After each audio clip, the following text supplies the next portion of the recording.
আসসালামু আলাইকুম ওয়ালাইকুম। আমাদের দেশে হানাফি মসজিদগুলোতে ফজর, জোহর, আসর দেরিতে জামাত হয়। ফজরের ওয়াক্ত হওয়ার 50 মিনিট পর, জোহর প্রায় 2 ঘন্টা পর, আসর শীতকালে 1 ঘন্টা ও গরমকালে 2 ঘন্টারও বেশি সময় পর আদায় করা হয়। আল্লাহ সুন্নত মোতাবেক তাদের আমল করা তৌফিক দান করুন। এখন আমার প্রশ্ন হলো, আমি কি তাদের সাথে গিয়ে জামাতে সলাত আদায় করব, নাকি বাড়িতে সলাত আদায় করে নেব?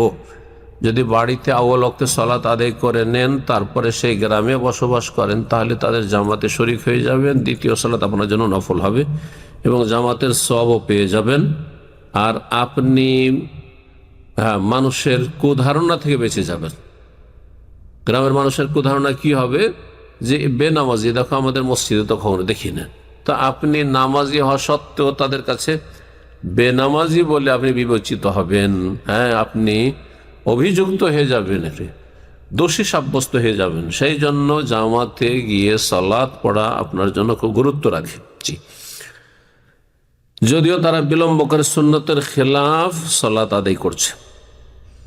বলছেন এই ক্ষেত্রে বাংলাদেশের আহলে হাদিস 2 দল। এক দল বলছে বাড়িতেই পড়তে, যা নবী সাল্লাল্লাহু আলাইহি ওয়াসাল্লামের তরিকা এবং নবী সাল্লাল্লাহু আলাইহি ওয়াসাল্লামের আদর্শ।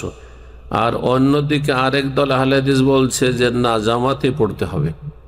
দেখেন, যারা বলছে যে আউয়াল ওয়াক্তে সালাত আদায় করা ওয়াজিব, তারা বলছে যে না, বাড়িতেই পড়ে নিতে হবে। আর আপনি মসজিদে যান না যান, কিন্তু না যাবেন তো আপনি তো বেনামাজি মানুষের কাছে। আর তারপরে একা একা সবসময় নামাজ পড়তে থাকবেন। কেন একা একা আপনি নামাজ পড়বেন, যেখানে পুরুষদের ওপর জামাতকে ওয়াজিব করা হয়েছে?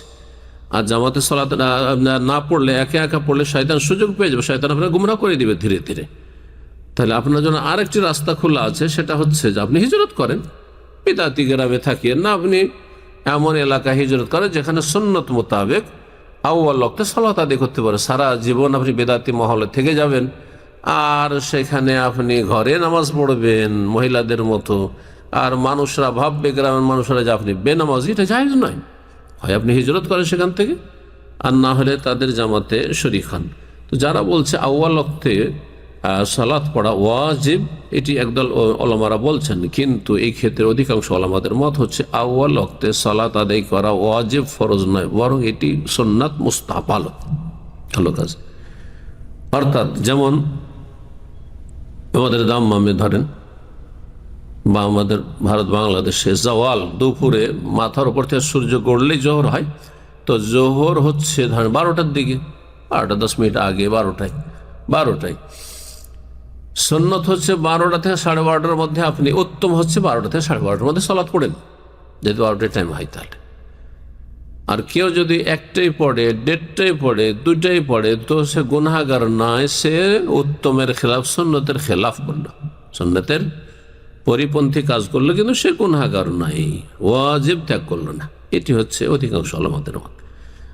এইরকমই আসরের ওয়াক্তের ক্ষেত্রে, আসরের ওয়াক্ত আউয়াল ওয়াক্ত শুরু হয়ে যাচ্ছে ধরুন 3টায়, কিন্তু কেউ যদি 4টায় পড়ে, তাহলে সে সুন্নতের খেলাফ কাজ করলো। কিন্তু হানাফিরা বিশেষ করে আসর আর ফজরের ক্ষেত্রে খুব সীমা লঙ্ঘন করে, খুব বেশি সুন্নতের খেলাফ করতে গিয়ে সীমা লঙ্ঘন করে। যে আসরকে মাগরিবের কাছাকাছি করে দেয়, একেবারে অপছন্দনীয় ওক্তে নিয়ে চলে যায়।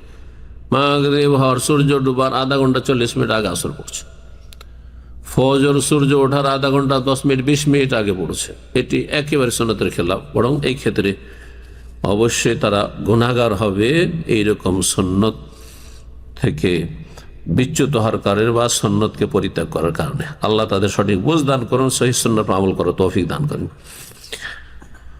বলছেন আমি কি করব, দয়া করে জানাবেন। বলছেন আর বাড়িতে পড়তে হলে জুমার নামাজ কিভাবে পড়বো? জুমার নামাজ অবশ্যই বিদায় দিতে পড়তে হবে। জুমা কি আর একা হয়? কারণ জুমার নামাজ তো আর বাড়িতে হয় না, আপনি তো বুঝতেই পারছেন বাড়িতে হয় না। এমনকি ফরজ সালাত আপনি যদি মনে করেন যে আউয়াল ওয়াক্তের ফজিলত হাসিল করব, বাড়িতে পড়ে নেন। আবার জামাতের 27-25 গুণের ফজিলত হাসিল করবেন, জামাত থেকে শরীক হয়ে যান। দ্বিতীয় নামাজ আপনার নফল হবে আর জামাতের সওয়াব পেয়ে যাবেন। আল্লাহ তাআলা আলাম।